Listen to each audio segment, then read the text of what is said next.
Hi అండి, welcome to Ganga surprise collection. Today vlog వచ్చేసి simple and easy tasty చేపల పులుసు ఎలా చేయాలో చూద్దాము. ముందుగా నా ఛానల్ చూస్తున్న వాళ్ళు నా ఛానల్ సబ్స్క్రైబ్ చేసుకోకపోతే సబ్స్క్రైబ్ చేయండి, ఓకేనా. ముందుగా చేపల పులుసుకి కావాల్సిన ఇంగ్రీడియంట్స్ ఏమేంటియో చూద్దాం. చేపలు ముందుగా శుభ్రంగా కడిగి పెట్టుకొని వాష్ చేసుకోవాలి. చింతపండు ఒక నిమ్మకాయ సైజ్ అంతది నానబెట్టేసుకొని నేను కలిపి పెట్టేసుకున్నాను ఆల్రెడీ. అలానే మీడియం సైజ్ ఆనియన్స్ 2 తీసుకోవాలి, పచ్చిమిర్చి ఒక 4, కరివేపాకు, కొత్తిమీర, పుదీనా, ధనియాల పొడి, సాల్ట్, అల్లం పేస్ట్, కొబ్బరి పొడి, కారం, సరిపడంత ఆయిల్. కావాల్సిన ఇంగ్రీడియంట్స్ అన్నీ చూసాం కదండి. ఈ ఇంగ్రీడియంట్స్ సింపుల్ అండ్ ఈజీగా చేపల పులుసు ఎలా చేసుకోవాలో చూద్దాం. ముందుగా స్టవ్ ఆన్ చేసుకోవాలి. స్టవ్ ఆన్ చేసుకొని వెడల్పాటి బాండీ పెట్టుకుందాము. బాండీ హీట్ అయ్యాక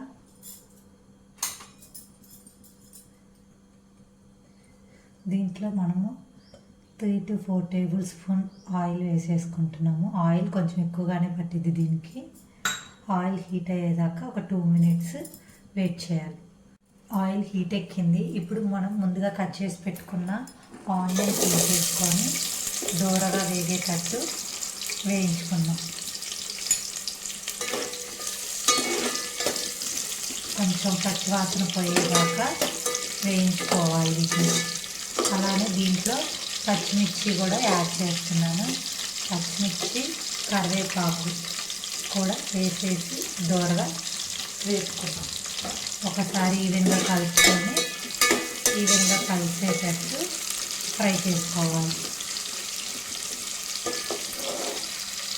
ఇప్పుడు ఇలా కొంచెం ఫ్రై అయ్యాక నేను ఇందాకలా పసుపు చెప్పలేదు, ఇంగ్రీడియంట్లో కొంచెం పసుపు కూడా యాడ్ చేసేసుకొని ఒకసారి ఈవెన్గా కలుపుకోవాలి. ఇంకొంచెం ఫ్రై అయ్యేదాకా ఫ్రై చేసుకోవాలి. ఇప్పుడు ఈవెన్గా ఫ్రై అయింది కదండి. ఇప్పుడు దీంట్లోకి సరిపడంత అల్లం పేస్ట్ వేయాలి.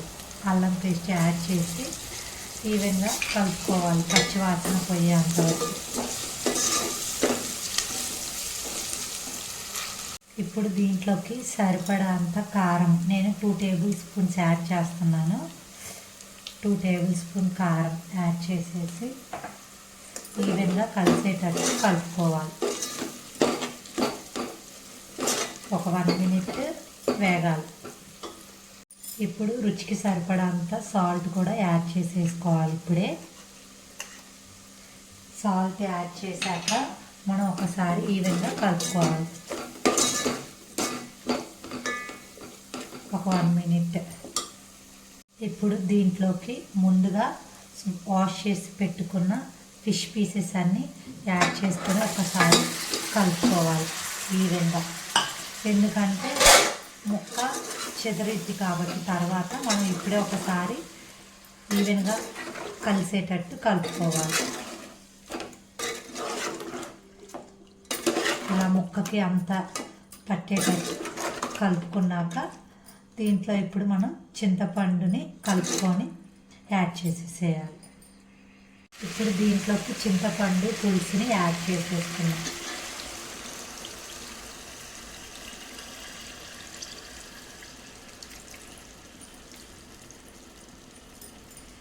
ఇలా చింతపండు పులుసుని యాడ్ చేసేసుకోవాలి. ఇప్పుడు ఒకసారి మరలా కలుపుకోవాలి. ఇలా కలుపుకొని మూత పెట్టుకొని ఒక 15 to 20 minutes కుక్ చేసుకోవాలి. దీన్ని మూత పెట్టి ఇప్పుడు ఒకసారి మూత తీసి చూద్దాము. హాఫ్ ఆఫ్ ది కుక్ అయిపోయింది కాబట్టి దీంట్లో ఇప్పుడు మనము ధనియా పౌడర్ యాడ్ చేసుకుందాం. సరిపడంత ధనియా పౌడర్ అలానే కొబ్బరి పౌడర్ యాడ్ చేసుకోవాలి. ఇప్పుడు దీన్ని మూత పెట్టి కుక్ చేసుకునే ముందు మనం గరిట యూజ్ చేయకూడదు. ఇలా మనం పట్టుకొని ఇలా కలుపుకోవాలి. ఎందుకంటే ముక్క చెదరకుండా ఉండాలి అంటే గరిట పెట్టకూడదు. ఇలా ఈవెన్గా కలుపుకొని ఒకసారి మళ్ళీ మూత పెట్టుకొని ఒక 10 మినిట్స్ కుక్ చేసుకుందాం. ఇప్పుడు ఒకసారి మూత తీసి చూసుకుందాము. ఆల్మోస్ట్ కుక్ అయిపోయింది. ఇప్పుడు దీంట్లోకి మనం కొత్తిమీర పుదీనా యాడ్ చేసేసుకుందాం. కొత్తిమీర పుదీనా ఈవెన్గా కలిసేటట్టు ఒకసారి యాడ్ చేసుకుందాం.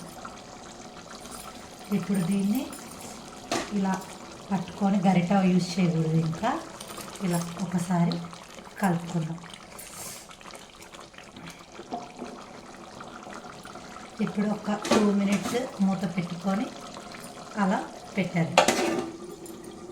ఇప్పుడు మూత తీసి చూసుకుందాము. ఎంతో గుమగుమలాడే చేపల పులుసు రెడీ. మనం ఇప్పుడు దీన్ని సర్వింగ్ బౌల్లోకి తీసుకొని సర్వ్ చేసుకుందాం. స్టవ్ ఆఫ్ చేసేసుకుందాం.